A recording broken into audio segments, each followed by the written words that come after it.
Hello, John. Thank you so much for joining me on the Mindful podcast. I'm delighted. Thanks so much for the invite, Dermot. Before we get into mental toughness and exactly what that is and how we can get more of it, and indeed if we should have more of it, give us a little bit of your background, because obviously I know you're based in UL, doing a lot of amazing work down there. But judging by the accent, that's not a Limerick accent, kid. I'm yet to develop that. So yeah, I grew up in a town on the east coast of England called Grimsby. If you haven't been there, it genuinely is as nice as it sounds as well.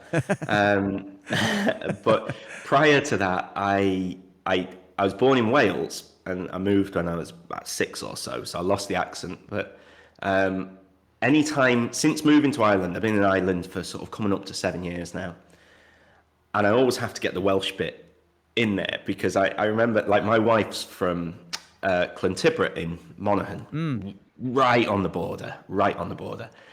So I met a lot of her family at an Irish wedding, which was an experience because I would have been about 29 at the time, and I'd never actually been in a church, let alone been to an Irish wedding. And I spent most of the evening with kind of relatives coming up and going, "Oh, so whereabouts in England are you from?" I was like, "Oh, I'm originally Welsh." And like, I remember her uncle, like, when I said that, I said, "Well, I'm originally Welsh." And he grabbed his chest and went, "Oh, thank God for that." I thought she had brought an Englishman over. So I play the Welsh card a lot. You know, we're fellow Celts, so I'm not one of them. Oh, well, I'd like to think that we've matured enough as a nation that you don't have to go around apologizing for any Englishness that may be there. Yeah. But I guess, we do have an affinity to the Celtic neighbours, all right, as well. So I think you're good either way. I'll get by. Yeah, but look, I absolutely love your book, Developing Mental Toughness. And I've been stuck into it over the last while, and it's one of those books that I keep, I leave around the house and I'll pick it up and I'll read another few nuggets out of it and put it down. You're co-author on that book. And I guess mental toughness is something, I guess, that we're constantly encouraged to have more of. But I wonder if it is actually that necessary for all of us. But before we get to that, what is mental toughness? Are you able to define it in nugget form? Because I guess there are different perspectives around what it actually means. Yeah, so there's quite a few definitions in academic literature and frameworks and models and stuff, but if they were all on a Venn diagram, there would be a lot of overlap. They've all far more in common than they have that make them distinct from one another, which is probably a lot of psychological theory anyway, to be honest. But I always think about it as the buffer between the external context and your inner self. So we talk about it in the sense that the way that individuals, because people differ from one to another, respond to stresses and pressures in different ways. So the reason I use the terms toughness and a low level of toughness being sensitivity is I would define toughness as you're less affected by an external environment.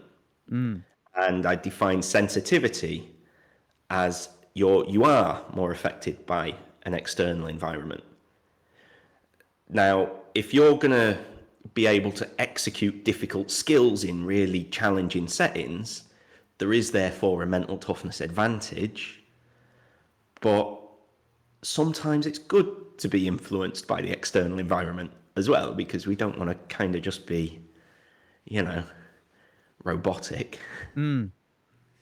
What do you think we don't understand, or maybe that's misunderstood? I know in the book you talk about the 4 fallacies about mental toughness, and one of them is that it's a macho male, tough in inverted commas thing. Yeah, and you see, you won't really find the words mental strength mentioned anywhere in the book, because what would be the flip of strength? Weakness, I suppose. Mm. And that's not really what it's about. It's not about kind of, really macho, grit your teeth and get on with it. That's actually not mentally tough at all. Mental toughness is kind of really being comfortable in your own skin. You know, if you can go into a situation and basically just like give as few fucks as possible, I suppose. Like, Yeah. that is tough. Like that, it's not about kind of really suffering and not talking about it, but it's about having such an internal security that you don't let external factors affect you much. And that internal security, and this is the irony with it, you only get that level of internal security by really engaging in your vulnerabilities and your insecurities. Because if you don't really know, because everyone has them, we all have a little like, oh, am I good enough at this or that or whatever?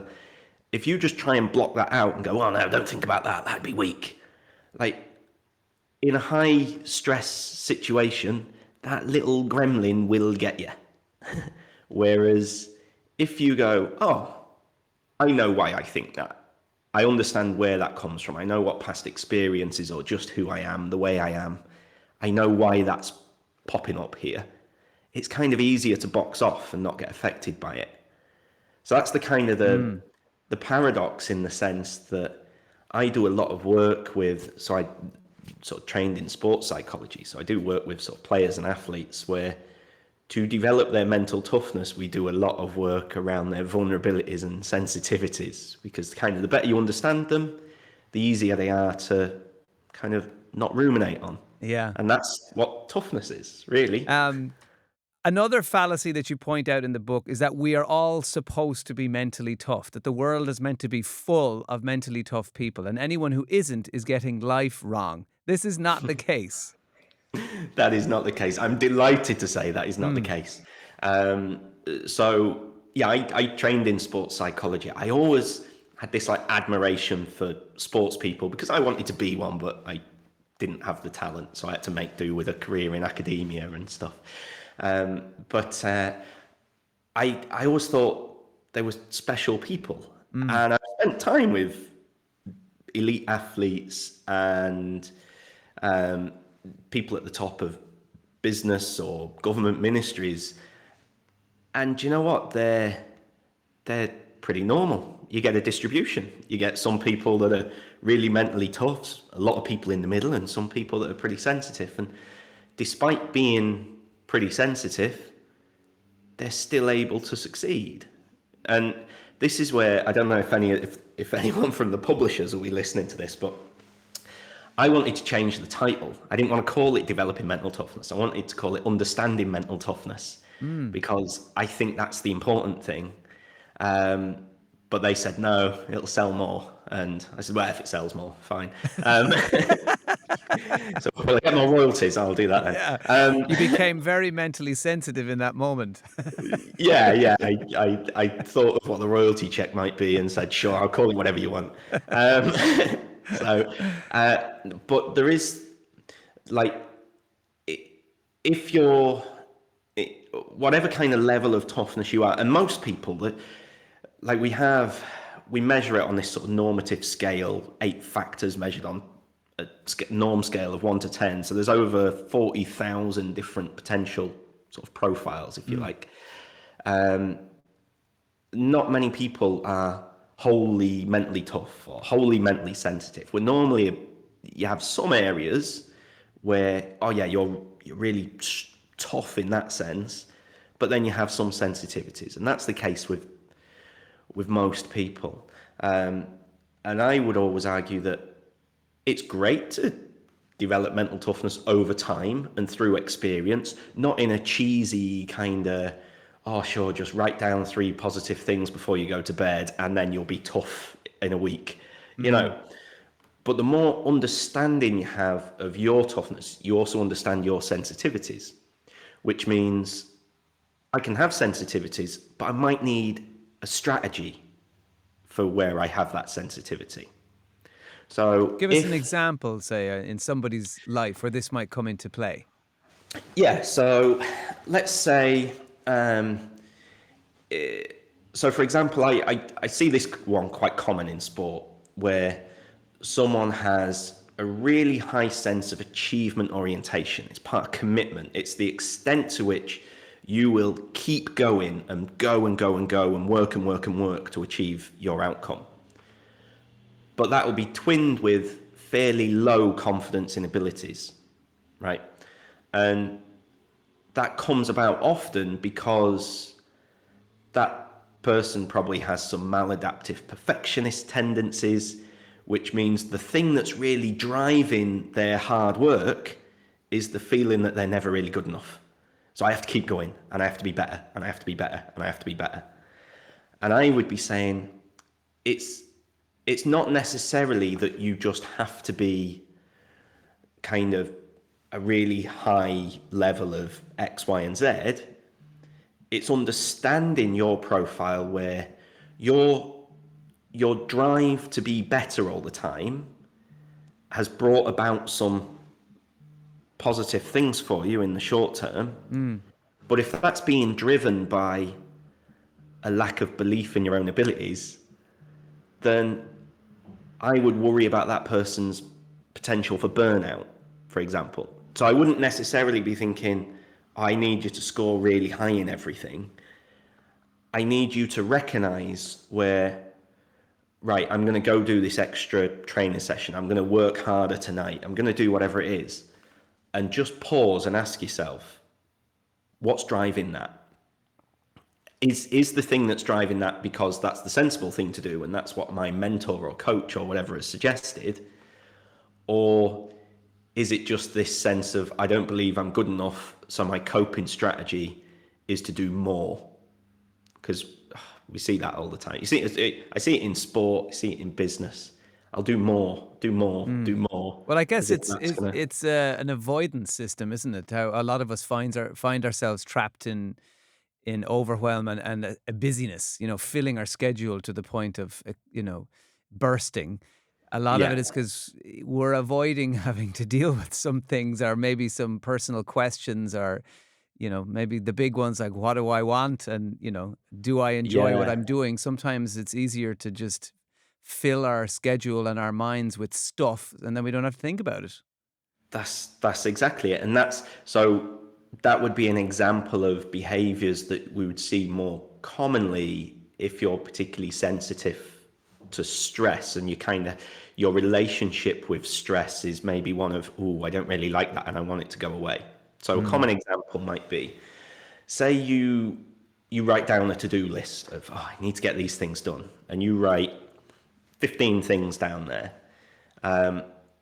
The most logical thing, if you take stress away and pretend it doesn't exist, and stress isn't always a bad thing, by the way, we need stress. But if you take that out of the equation, the logical thing to do is go, right, well, what's the largest task on that list? I should probably start with that. But what do we actually do? We go, oh God, now I'm overwhelmed because I've just written down 15 things that I have to get done. So I feel the pressure.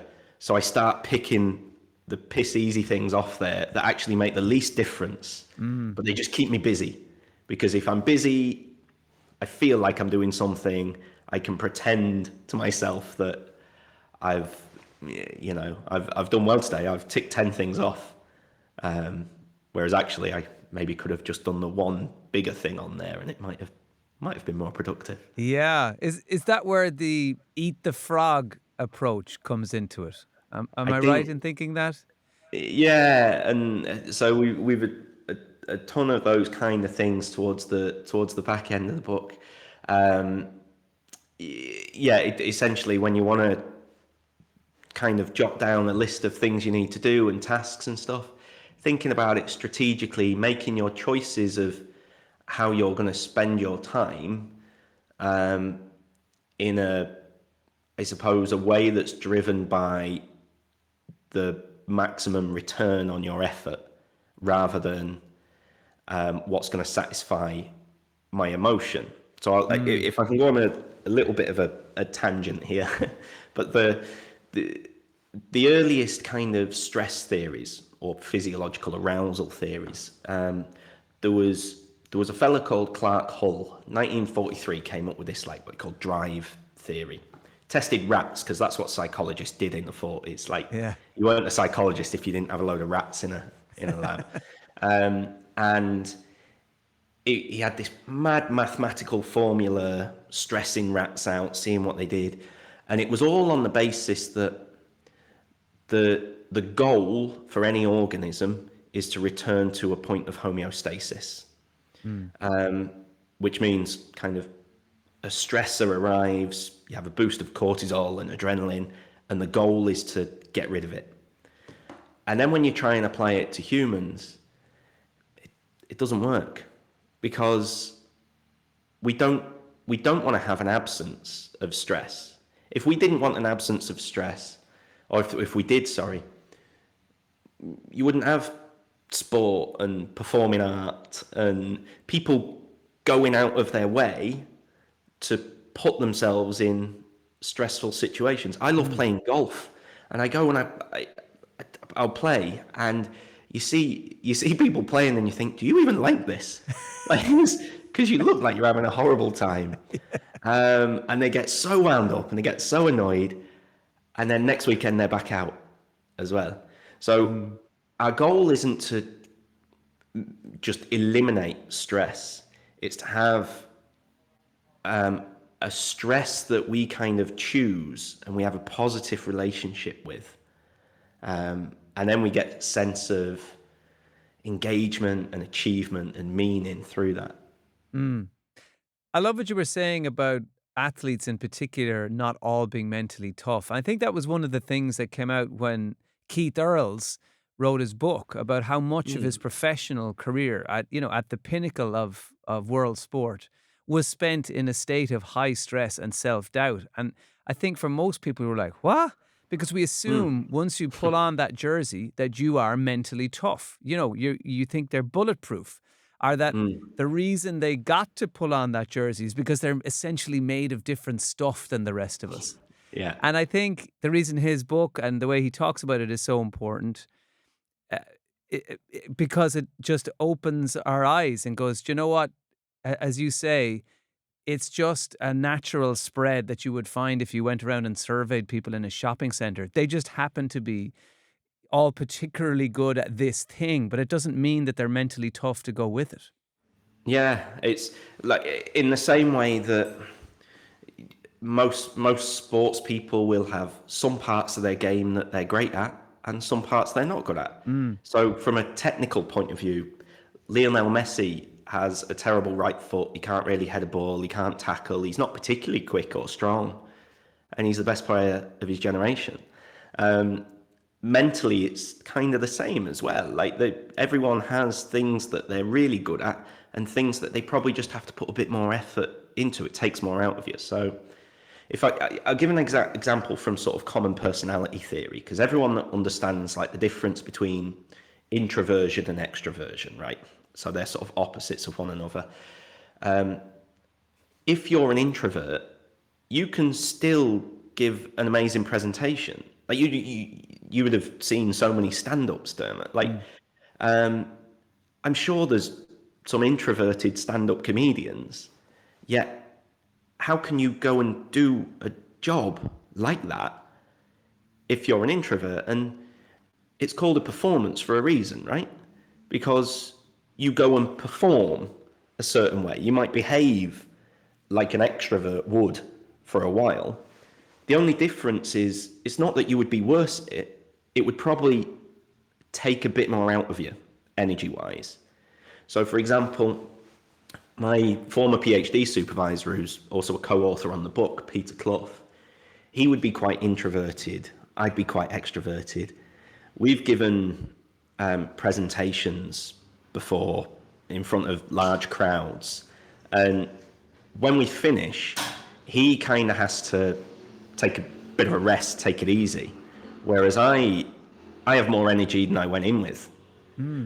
But if I've got to sit and review an academic paper or mark some student work or whatever, I sit down for a couple of hours and I am wrecked. I find that so tiring, and he can sit there and do that all day. Now, I can still do that bit well, and he can still present brilliantly and be funny and engaging. It's just based on what comes naturally to me, it takes a bit more out of me. So if I'm particularly sensitive and I'm having to work really hard to control my emotions, and if you're really tough and you have high emotional control, we can both still do it. It's just I'm probably a bit more drained because I've had to put work in to control those emotions, whereas it came naturally to you. But there'll be something else that, it kind of balances out. Yeah, fascinating. I want to get to the things that we can do if we Hmm. appreciate that we're not trying to rebuild ourselves like the bionic man, but if there are areas in our life that we think, do you know what, I could do with a little bit more toughness there. When I meet my brother-in-law, I know we're going to clash. I'd like a bit more mental toughness in those situations. I'd like to be able to interact with my boss without feeling less than or shy, to the point where I can't get what I need out of that conversation. Or I'd like to be able to socialize in a pub where other people find it easy, like you're just saying. But I know that I struggle a bit more. So if there's aspects in our lives where we can be a bit more mentally tough, and we recognize that. Um, what are the 4 C's? Yeah, the 4 C's sounds great in English, but it's actually been translated into so many languages, and it's very rare that they're all 4 of the same letters. So it's just a way of conceptualizing mental toughness. So we talk about control, commitment, challenge, and confidence. And on the kind of nerdy scientific end of things, we are able to sort of develop a theoretical model and measure it and test it in different samples and all that kind of stuff. But essentially, each of those has a couple of components to it. So, in terms of control, we talk about emotional control, which I alluded to there. And emotional control it's not about not having emotion, but I always like an emotion to, and I need to get an analogy that works when I'm talking to like students who were born in the 2000s. But do you remember a good hi-fi in the 80s and 90s? You had the graphic equalizer on it, Yeah, and yeah. it looked cool, and the bars would go up and down, and you had bass and treble and fade and everything. I always think of emotions like that. You don't experience one emotion at once. You can feel anxious and fearful and proud and excited and guilty and joyful, kind of all at the same time. And if you imagine those being on the graphic equalizer, it's high levels of emotional control isn't not experiencing any of those, but it's feeling like you're on the dial, able to sort of go, this one's beneficial for me right now, so that's what I'm leaning into. This one's not. Whereas a low level of emotional control is almost like whatever comes up on that stereo is how I'm going to react. So if AC/DC blast on and the bars fly up, my actions are dictated by that emotional state. I'll go a bit quicker because I've loads to get through there. But so that would be emotional control. We'll talk about life control as well. So I suppose a low level of life control would be like kind of you being a passive person in life that life happens to. So, when people use the phrase like, oh, knowing my luck, and I know it's just used flippantly, but it's always, no one ever says, knowing my luck, I'll probably win Euro Millions at the weekend or whatever. It's always something will go wrong, it'll rain on a wedding day or whatever. And although that's just a sort of a flippant phrase people use, it's almost kind of positioning yourself as someone that life happens to, rather than you being the protagonist that's kind of pushing the buttons. So they're the control factors. And Commitment. is it Go on. true that mentally tough people generally perceive that they make their own luck? Yeah, there is there is that, and you can perceive that you make your own luck, a bit like the confidence part. You can have confidence in your abilities. It doesn't necessarily mean that you're right, like, but someone who scores high in life control, high in confidence and abilities would more than likely perceive that they make their own luck. So it's that sense of it's my actions that will dictate whether I'm successful or not. Now, again, without self-awareness, it's there's a potential sort of crossroads that someone will head to, because you might become a bit of a control freak, because there are things outside of your control. And whenever you go, I make my own luck, I'm like, to a certain extent, yeah, but luck still happens. There are some things that you don't do. And when I mention like confidence there, you'll get people who are, this isn't confidence, it's not self-efficacy, right, which is situational specific stuff. So if I was to undertake a specific task right now, do I believe that I'll succeed in this task right now? That's self-efficacy. What we're trying to get at is that more personality level of confidence. So I would be quite high in that. Don't worry, there's stuff I'm low in as well. But an example I always give is, like, I'm not gifted with DIY, and I should have understood this by now. But anytime there's a DIY job to do and my wife says, oh, could we maybe do that, or do we get someone in? My go-to is, sure, how hard can it be? Like, someone else can do it, so if someone else can do it, I'm sure I'm equally as capable, so I can do it. And I just have that kind of go-to. It doesn't matter how many times I do a terrible job, my confidence and abilities is just part of, you give me anything and I just think I can do it. That's my first instinct. Well, my old radio co-host Dave used to just find this hilarious about me, is that I would just assume that I would be brilliant at something. One example was I saw someone playing the saxophone and thought, I'm pretty sure I could just pick that up and do it.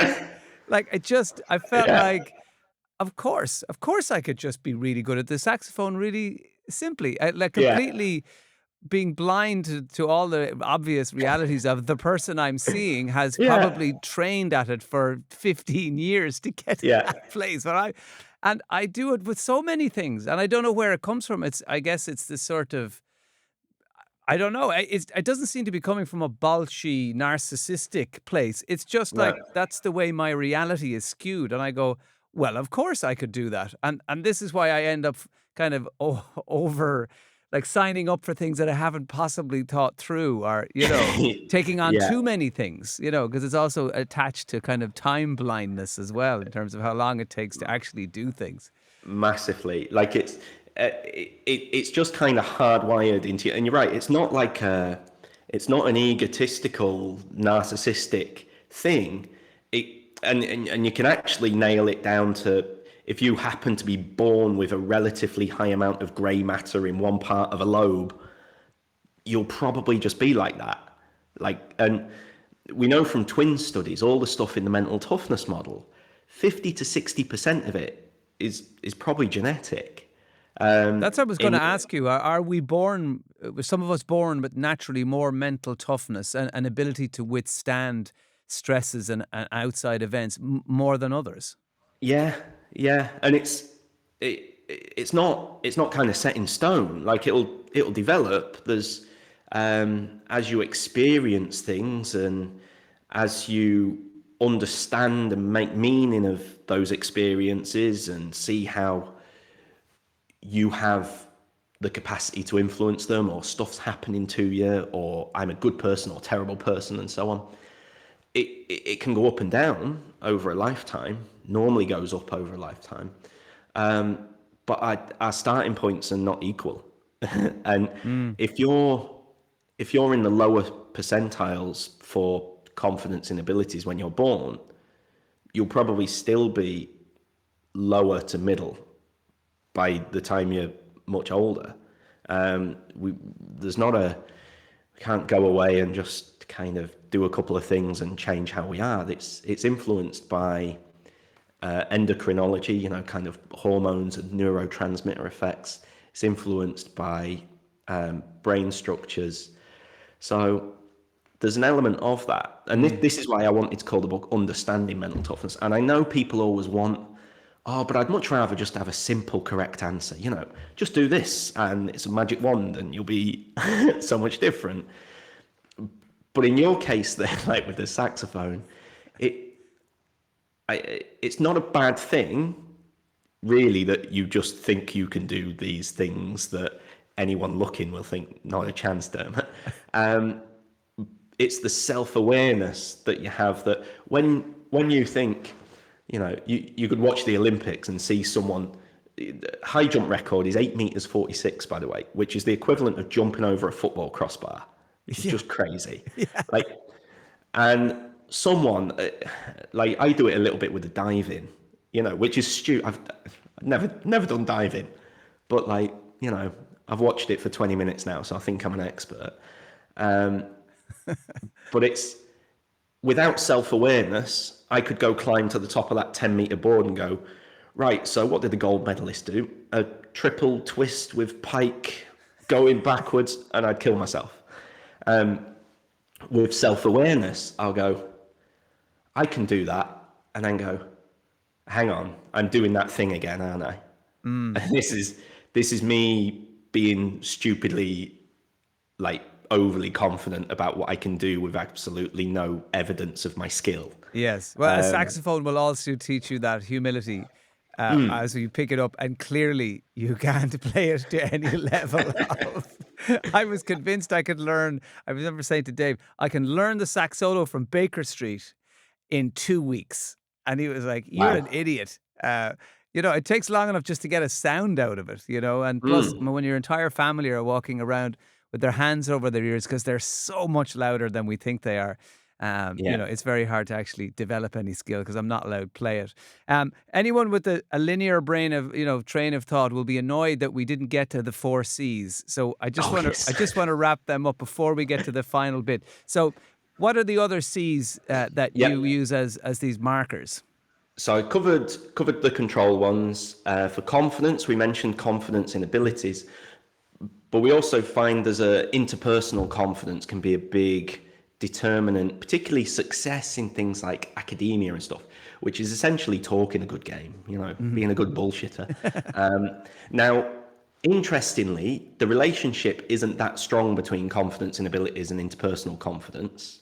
So some people who, you know, in a meeting or when I've got students, the person who's most readily happy to give their answer is not necessarily the most confident in that answer, but they're just confident at speaking. Equally, there'll be some people who have a great point to make, but they just don't like the sort of putting yourself out there in a social situation piece. We also have the challenge component. So challenge is, it's like stress appraisals, really. It's your relationship with stress. Whether you see, because stress, if you think of stress as often being like uncertainty, an uncertainty in the future. I've got taking a driving test, going on a first date, taking an exam, going to a job interview, playing in a football match, whatever it might be. But you have a desired outcome, but no real way of knowing if that outcome will happen or not. So you've got that uncertainty. A good positive sort of challenge approach to it is seeing it as an opportunity to gain something, as opposed to a threat and focusing on, oh, what if I fail? What if this happens? What if they hate me? Because the way you're going to kind of grow and be the best version of yourself is seeing it as what I can gain from the situation. So we talk about that in terms of risk orientation, being prepared to put yourself out there, and learning orientation. Because if you see everything as a chance to learn, then sure, what's the worst that could happen? You're more likely to push yourself outside your comfort zone. Go for it. If it falls flat on its face, I'll learn something. And then the final one there is commitment. So commitment's that stickability piece. And we talk about 2 components there. We used to talk about that as just one piece, which was just staying on task. When I say I'm going to do something, I'll follow through and I'll keep doing it. But then it was actually through feedback from a lot of practitioners and conversations that we started to test whether there was actually two components to it. And the other one is goal orientation, which is kind of having purpose and meaning to what you're doing. And interestingly, the relationship between those is only moderate, because you can have someone who's high in goal orientation. They love saying, yeah, let's give that a view, try that shiny new thing, love it, I'm all in, go for it. But they're not great at following through. Or you can have the person who's like the good factory floor worker who actually doesn't want the autonomy and meaning and purpose, but they'll still just turn up and follow through on everything. And they can, one's sort of more in danger, I suppose, of burnout, and one's more in danger of brownout in that sense. And I think that pretty much covers the 4 C's there. Yeah. I think I've got there in the end. What did you call it? Brownout?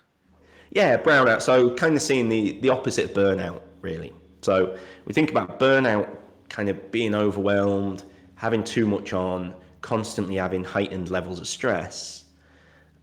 But we need stress. Like stress stress happens anyway. If you look, podcasts and books and tours going well. So when you gather up your millions and billions from it, right? And then you go buy an island in the Pacific and you live there with everything you ever wanted. Every morning you wake up, within 10 minutes, you're still going to have what's called a cortisol awakening response, which is your main stress hormone, which is going to spike 10 minutes into the start of the day. And then you're going to have to find a direction for that stress throughout the day. We generate stress. We've generated stress for 4 million years. So if you don't have anything to stress about, you will still experience stress, and then it will kind of be really annoying and frustrating and boring. So we need a bit of direction. We need to be able to sort of put ourselves in sort of uncertain situations, and that's a lot of what drives the very existence of sort of performing arts and sport and lots of things that people do. People the amount of mature students I have here that they have a good career and everything's going steady, and they just go, but I've always wanted to do X. And they just think, career change. So they give up all that security to go and study something brand new that they don't really know if they're any good at it yet, and start from scratch and start a second career again, because they just get a bit stagnant. And that's brownout then. It's the stress caused by not having enough stress. Yeah, exactly. Or at least essentially a direction to put your stress in. Yeah, stress will be there anyway. Yeah. So, no, it's a very, I say this to sort of some of the athletes and stuff like that it's a privileged position to be in, to kind of feel nervous about kicking a ball around the pitch. Or, if I'm guessing that walking out on stage to do a gig can be pretty nerve-wracking. But what a privilege to experience that kind of nerves before it. Not feeling anything is horrible. So nerves to do something that's a non-essential activity. That's lovely. That's living. Yeah, nicely put. Some stress is bad, obviously. But yeah. There's a great line in your book, actually, which I really liked, and I never thought of it this way, and that's what makes sport so unique. You'll rarely see another job where someone else is paid a load of money to stop you from reaching your goals. Yeah, you don't go into work every day into your pharmaceutical plant, and John over there sitting in the corner is being paid the same as you to mess up your day. And stop you making that presentation or whatever. It's very unique, isn't it? I never thought of it that way. Yeah. Well, I came up with that one when years ago I was doing this presentation at the Royal College of Music in London, and one of the people there was saying, I can't remember if they could have even been sax. It was some sort of wind instrument, And they said, oh, I have to hit X amount of 1,000 notes and I can't get one wrong. At least if a footballer or a tennis player or whatever makes a mistake, they can recover from it. And I said, yeah, that's a fair point. But no one's paid to run on stage and try and put their fist in the bottom of your sax to stop you being able to do it. And this is the thing, being really good at anything is actually really hard to do. And like the Olympics brings it about again, all these chats that are hilarious really, where people think like, oh, which Olympic sport do you think you could succeed in? And you just think, none of them is the truth. But it's fun to pretend. And just while I'm on the sport, and this would have been a good line for earlier, really. But when we talk about kind of people can be quite sensitive and still be successful. When you were talking about Keith Earls, when you work as a sports psychologist, you have this unique position, right, where you might have a squad of kind of 30 to 40 like young lads who are all excelling at what they do. And men in particular are rubbish at this, right? Where as the psychologist, you're constantly getting calls from people saying, oh, I'm really insecure about this. I don't know if I'm good enough at this. I do this. But they never talk about it to each other because they think everyone else has got their shit together. Yeah. And then I think I'm in a position where I know none of you have got your shit together because I hear it from every single one of you. And so what I've done sometimes, in fact, I had a meeting, a team I was working with quite recently.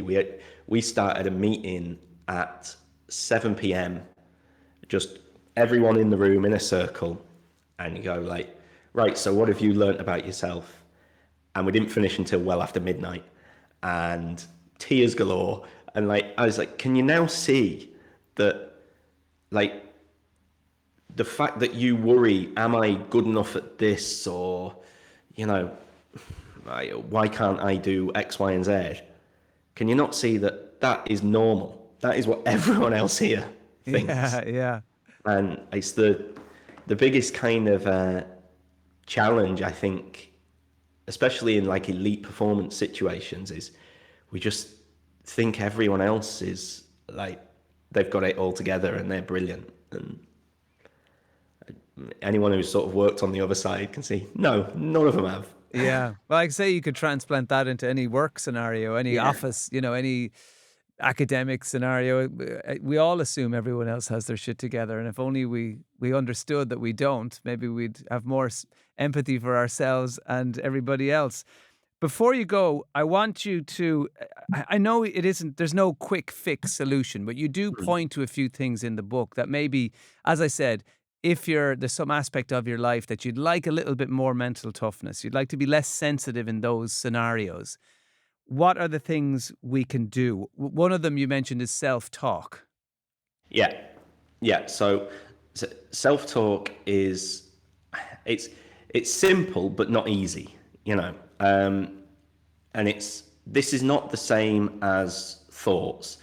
Like, thoughts happen to you. Like, thoughts just pop into your mind, right? So have you ever heard of the like call to the void thing? This is where you have mad thoughts about stuff. So I tell you one I always get. If I get out my car and there's a drain there, I think, what if I just drop my phone or keys down that right now? Yeah. Or you might even think about like drive over a bridge. Imagine if I drove off the edge there. Like, like, it doesn't mean you're going to do it. And apparently it's actually a evolutionary advantage because it helps you appreciate what you've got and so on. But that's an example of thoughts happen to you. So when you question, oh, should I be here? Am I good enough for this? I made that error there. I shouldn't have done that. What an idiot. I remember working with golfers, for example, and I get them to like just think aloud as they're going around the course. And after a few holes, it becomes normal. And I remember this one guy hits the ball into the rough, not a terrible shot. And he goes, oh, fucking idiot. And I'm like, what? Why would you say, like, what would you do if your caddy said that. Like if you hit the ball into the rough and the caddy went, "You fucking idiot," like you'd fire him straight away, right? Yeah. Like, what would your caddy say to you? Oh, he'd probably say, "Oh, that's all right. You can play a good shot from there. You can get it on the green from there." I'm like, yeah. And that's the difference between thoughts and self-talk. Self-talk is things that I'm deciding to put into my head to say, this is positive, this is going to help me. So it's being proactive about it. If I don't determine things that I'm going to decide to put in there, this weird thing in my head will just fill up with any kind of randomness, which may or may not be helpful. So especially if I'm going to go into a stressful situation and in a heightened stress place, it's really useful to kind of try and think of some terms that are going to help me either stay on track. So it might be something that helps me from a sort of technical, informational point of view, or it might be some phrase that reminds me that I'm good enough and I'm doing well. And I can, for example, I can recover from mistakes is a kind of nice, flexible way of thinking rather than I can't afford to make a mistake. So you adopt these kind of phrases that you're going to use before you enter some sort of stressful situation, because I would much rather decide what thoughts are going to be in my head rather than letting my crazy brain just decide what it's going to put in there. It's like happen to your thoughts before your thoughts happen to you. Exactly. A lot of people complain that they can't get the negative thoughts out of their head. Is it possible, as you call it, as you phrase it in your book, to banish negative thoughts? Is that something we can do, or realistically? I don't think you can banish negative thoughts, because we've evolved, like they have an evolutionary advantage, like to be pessimistic, to see potential danger. You know, if you didn't have any negative thoughts, you wouldn't be a very safe driver, for example, you know. So you kind of have to have that. It helps with hazard perception and stuff.